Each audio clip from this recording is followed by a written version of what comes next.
Já agora estamos a chegar à parte final do programa, Sr. Embaixador Mário Villalba. Eu gostava que me contasse um bocadinho de si, ou seja, como é que o Dr. Mário Villalba, formado em Direito no Distrito Federal de Brasília, como é que surge esta vida de diplomacia? O senhor já correu meio mundo e o outro meio também. É verdade. Já cá tinha estado em Portugal, penso antes, já tinha estado não é? também em Portugal, é verdade. E tem uma filha portuguesa. Aliás, é o meu grande cartão de visita, não é? De um modo geral, os embaixadores que aqui vêm, eles dizem que tem um avô português, um bisavô, um pai até às vezes. Eu digo, não, eu não tenho nada disso, eu tenho uma filha que é portuguesa. Olha, que belíssimo cartão. Até porque eu olho o futuro e não o passado, não é? Ainda bem, ainda bem. Mas, de fato, a minha formação é em Direito. Eu comecei a estudar no Rio de Janeiro, mas tive que me mudar para Brasília, acabei concluindo o meu curso em Brasília e entrei para o Ministério dos Negócios, do Negócios Estrangeiros, que no Brasil se chama Ministério das Relações Exteriores, há 36 anos, e desde então tenho viajado e tenho morado em vários países do mundo, não é? Cidadão do mundo, graças à acessão da palavra. Me dá pena porque hoje vou ao Rio de Janeiro como turista, não é? É a minha cidade, mas sou obrigado a ir como turista ao Rio de Janeiro. Mas eu penso que dessa vida se extrai muita experiência. Eu não lhe vou perguntar qual foi o país, até para não ser delicado da minha parte, mas há uma outra experiência assim muito curiosa, muito marcante na sua vida, para além da sua filha portuguesa, que é de facto marcante na vida de qualquer um. Eu sei que a Fátima ia me perguntar assim qual o país que eu mais gostei, não é? Eu não vou perguntar. Eu sei que tentou vontade, mas não posso. Teve vontade de perguntar. E a resposta é até muito simples, porque quem repete já responde, não é? Qual é o país que gostou mais, não é? É a segunda vez que cá está é a segunda vez que aqui estou, não é? Como diplomata aqui em Portugal. Mas um país que nós estivemos e que foi diferente, não é? Foi a África do Sul. E nós estivemos na África do Sul nos anos 80, portanto, numa fase em que existia a discriminação racial, o apartheid, não é? E para nós brasileiros isso é muito difícil, porque no Brasil não existe esse tipo de discriminação. Toda a gente tem alguém preto, branco ou amarelo na família, não é? Então, foi talvez a parte mais difícil, entender o que se passava naquele país, por que era assim. E viver durante 3 anos como vivemos lá. Mas de resto é um país riquíssimo, a África do Sul, que soube superar o seu problema interno, não é? Hoje é uma grande democracia, é um dos países emergentes no mundo, grande parceiro do Brasil em vários esquemas internacionais, mas que naquela época não é? era difícil em função desse problema grave que era a discriminação racial institucionalizada. Vamos passar para a última parte, para Portugal, mas eu gostava que me dissesse, o senhor é um homem da diplomacia económica, diz aqui o seu currículo, relativamente aos outros países, enfim, da América do Sul, qual é o tipo de relacionamento? Sabemos que o Brasil é um país emergente, mas que tipo de relações é que existem no Brasil? Olha, hoje a prioridade número 1, né, se pode dizer assim, da política externa brasileira, são os nossos vizinhos. Porque o que aconteceu durante muitos anos é que nós replicamos um pouco o que aconteceu com Portugal também durante muitos anos. Nós vivíamos de costas para os nossos vizinhos hispano-americanos, não é?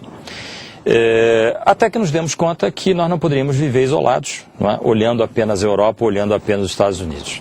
E então houve uma decisão que teve início no governo Fernando Henrique Cardoso e que se aprofundou muito no governo Lula, no sentido de buscar uma integração no próprio ambiente geográfico. E foi isso que o Brasil fez. O Brasil passou, então, a dar prioridade absoluta às nossas relações com os nossos vizinhos. Veja bem, não havia na nossa região uma ferrovia que nos unisse. Não havia rodovias que unissem os dois oceanos, não é? O Pacífico com o Atlântico, não é? E, no entanto, hoje há todo um programa de infraestrutura voltado justamente para a integração física entre o Brasil e todos os nossos vizinhos. Veja bem que nós somos rodeados por 10 vizinhos, o Brasil tem fronteira com 10 países e, felizmente, não temos nenhum problema de fronteira com os nossos vizinhos. Podemos ter problemas, às vezes, na fronteira, mas nunca problemas de fronteira com os nossos vizinhos. Ou seja, vivemos absolutamente em paz. Então era necessário aproveitar este capital político com estes países para, a partir daí, começar a gerar um círculo virtuoso de riqueza, onde a infraestrutura vai trazer mais investimento, e o investimento vai trazer mais comércio. Sr. Embaixador, estamos a chegar ao final do programa. Eu gostava que nos dissesse, o senhor está cá há 1 ano e pouco, desta segunda vez está Estou cá há 6 meses. Há 6 meses. Como é que vê Portugal e a Europa nesta fase difícil que atravessamos todos, mas também que esperamos que a coisa melhore, porque senão, valha-me Deus, como dizia o Presidente Sampaio, nem vale a pena pensar no dia da manhã, e nós queremos todos pensar no dia da manhã. Olha, as regras sagradas para os diplomatas é não opinar sobre política interna de um determinado país. Mas pelo carinho que eu tenho por Portugal, eu vou arriscar aqui algumas coisas. Eu diria o seguinte, eu diria que muitas vezes se ouve falar por aí que Portugal é um país periférico no contexto europeu. Eu não considero assim.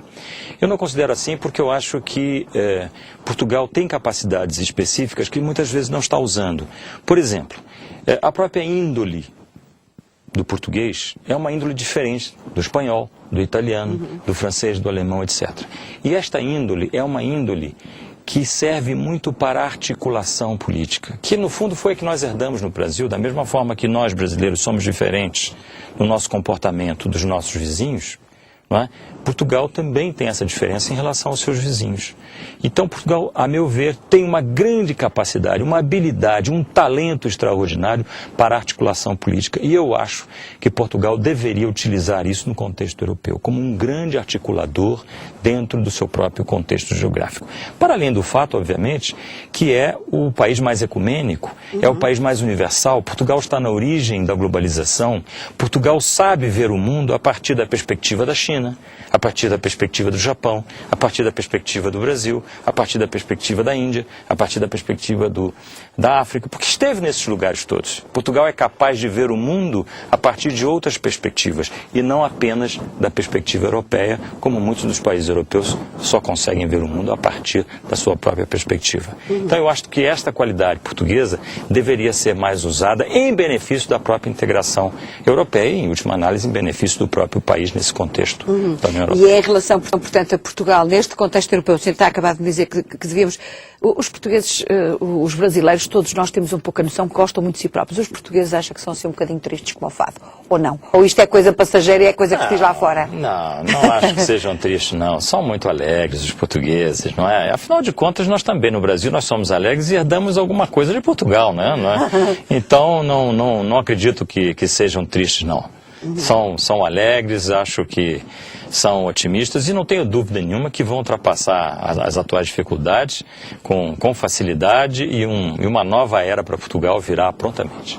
Sr. Embaixador, foi um prazer, um gosto, uma honra tê-lo aqui na GTV. Muito obrigada. Eu que agradeço. Obrigada também a si que esteve connosco neste Palavras Cruzadas. Nós voltamos para a semana.